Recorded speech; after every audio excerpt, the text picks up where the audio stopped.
Yeah, hello guys. Sharp man. Let's do the continuation of those torsions of circular shaft, but this is a very easy question. And then it says a hollow shaft has an internal diameter of 25 millimeters. Internal. I've drawn that shaft here. This is the internal and it is 0,025. This is actually 25. And then the external diameter is 50 millimeters and it is 0,05. We convert it to meters, we divide by 1,000. And then they say an effective pull of 4 kilonewton is applied on the rim. Let's say this is our rim and there is an effective pull of 4 kilonewton, and but that pulley, it has a diameter of 750 millimeters. I've converted to meters and I got 0,075 meters. And then it twists the shaft through an angle of 1 meter. That rim twists the shaft through an angle of 1 degree over a length of 1 meter. And you are requested to calculate the maximum shear stress. The maximum shear stress, you will always get it from a torsional formula. And then this effective pull, in order to get the torque, the maximum torque, it's gonna be torque is equal to force by radius, and then we say this is 0,075. No, let me check. 750 divided by 1,000. Okay, 0,75 divided by 2, then 0,35. Okay, divide by 2. This is 1,500 Newton meter. Yes, 750 divided by 1,000 is 0,75 divided by 2 to convert it to the radius. This is yes. Let me check again. It says 750 divided by 1,000 is 0,75. 0,75, and then I divide it by 2. I got 0,375. So this divided by 2 multiplied by 4,000, I will get Newton meter. This is actually 1.5 kilonewton per meter. Now I've got this, but we can calculate the polar second moment of area. And for a hollow shaft, J is equal to pi over 32. And then we've got d to the power 4 minus d to the power 4. This is the formula used to calculate the polar second moment of area for a hollow shaft. For a solid shaft, it will be what? J solid is equal to pi over 32 d to the power 4. The reason why here is 2 diameters. They say another hole that forms a smaller diameter. So normally this hollow shaft, correct me if I'm wrong, but based on the exposure I got maybe on winders, they are normally used on winders to carry the maximum load. So there's a roughly a hole of 350 to 400 millimeters, based on what I've seen, and it is made to be more flexible because it carries more load. Remember, it has to carry a load of itself. This is now as far as the winders are concerned. It is the load of itself, the load of the winding rope, the load of the drum. There are a lot of things. So normally they use hollow shaft. They use the hollow shaft. But those who work permanently on winders will correct me, or maybe they will open another debate where we can think and grow and then realize our mistakes and so on. But this is the case. And then this is pi over 32 is equal to what? We've got 0,05 exponent 4 minus what? Minus 0.025. I'm now looking here. Is equal to what? Exponent 4. And this is 0.05 exponent 4 minus 0.025 exponent 4, answer, multiply by open brackets, second function pi, divide by 32, closing brackets, answer. Okay, let me convert it to engineering to make things easy, and it is 575,243 multiply by 10 to the power minus 9 meters to the 4. This is the formula. This is the units for polar second moment of area. Now I've got the torque that I've calculated. I've got polar second moment of area. I've got the outer radius of this, which is half of this, and it's equal to what? It is 0.025, because half of 0.05 is the same as 0.025, right? Let's check now. This is 1,500 over 575,243 multiply by 10 to the power minus 9 is equal to what?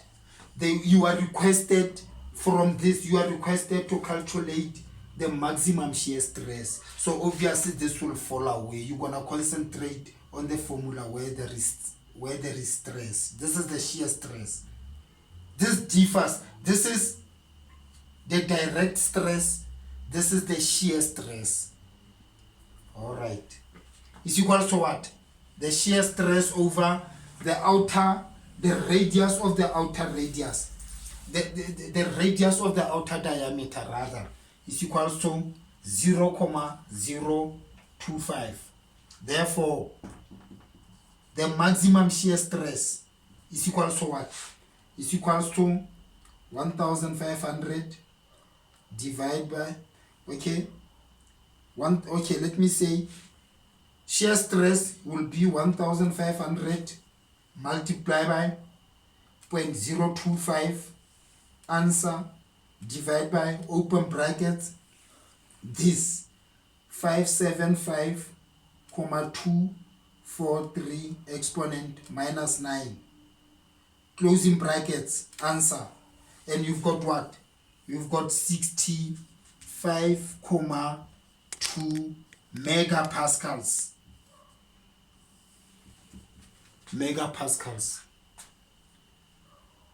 This is the shear stress. This is the shear stress. And then you are requested again to calculate what?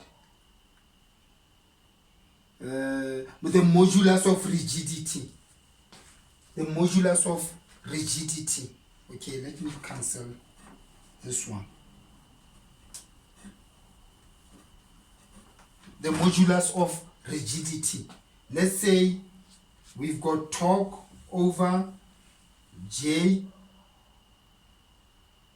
is equal to what? Is equal to G theta over L. This G is called the modulus of rigidity. Like we said earlier on, guys, or last time on the previous video, to say normally there are number of stresses that are obtained from the tension test when an equipment or a material is built. Now, that instead of using the shear stress normal, we use the strength of, this is the rigidity of the shaft. The rigidity of the shaft based on what material has been used to manufacture that shaft. This is a discussion for another day. Right, now we have to calculate what? We have to calculate the modulus of rigidity. If we are to make it this rigidity, this modulus of rigidity, subject of the formula, then we have what? We have torque length over polar second moment of area multiplied by the theta, but this theta, remember now, it has to be converted to radians. To radians, if you are to convert an angle of 1 degree to radians, you have to multiply by 180 over pi, or simply 57.3. Right, now this is 1500 multiplied by the length. Are we given the length? Yes, the length of 1 meter over J is calculated as 575,243 multiplied by 10 to the power minus 9. Multiply by this is 1 degrees. It's 1 degrees, but we have to convert it to radians. We multiply by 180 over pi, and is equals to what? Is equals to 1500 multiply by 180 divide by open brackets 575.243 exponent minus 9 multiply by second function pi, closing brackets, answer. And it's equals to what? We've got 149,404 gigapascals. Gigapascal. This giga means to the power 9. If it was 6, it could have been to the exponent 6 or to the power 6. If it was 3, it could have been kilopascals and so on. So this is that. Right. Now, what again? Module, the shear strain. The shear strain. What does that mean? It means the modulus of rigidity is equal to what? The shear stress over the shear strain. This is the formula of shear strain, guys. Remember, this is modulus of elasticity and is equals to the direct stress over the direct strain. But in this case, we talk of shear, and the modulus of rigidity is shear stress over shear strain. Therefore, if we are to make the shear strain subject of the formula, shear strain is equal to the stress. And what is the stress? What is the stress? Did you calculate stress here? Yes, we calculated stress, and it was found to be 65. To be 65,2 multiplied by 10 to the power 6. All over modulus of rigidity, it was found to be 149,404 multiplied by 10 to the power 9. And it's equal to what? This is 65,2 exponent 6 divided by 149,404 exponent 9. Answer. And it's equal to what? 436,4 multiplied by 10 to the power minus 6.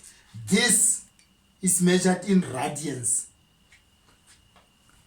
This is in radians. In radians. And then, of course, the power that the shaft will transmit at 180 revs per minute. Let's finish it off, guys. It says power is equals to the angular velocity multiplied by what? Multiplied by the maximum torque. And it's equals to what? This angular velocity is equal to 2 pi nt multiply by, multiply by torque, divide by, because of the speed is in minutes. We convert it to seconds so that we can have joules per second. Remember, this is work, guys. So work, which is joules, divided by time in seconds, it gives us power. It gives us power. And it's equal to what? 2 pi multiplied by 180. Yes, 180 multiplied by 1500 over 60. And it's equal to what? It's equal to 2 second function pi multiplied by 180 multiplied by 1500 equals to divide by 60. It's equal to 28,3 kilowatts. Kilowatts. What else? It's done. It's done. It's done. Guys, please, normally I can only advise. Maybe you'll also advise me too. If you have finished a chapter, to make sure that you don't forget it, just when at your own leisure time, just play with the formulas. Just play with the formulas and engage other people so that you can grow. Let them contest your ideas, but that's how you will grow. But for now, guys, I think this chapter for now is done, unless someone sent problems of this chapter again. See you then. Hope.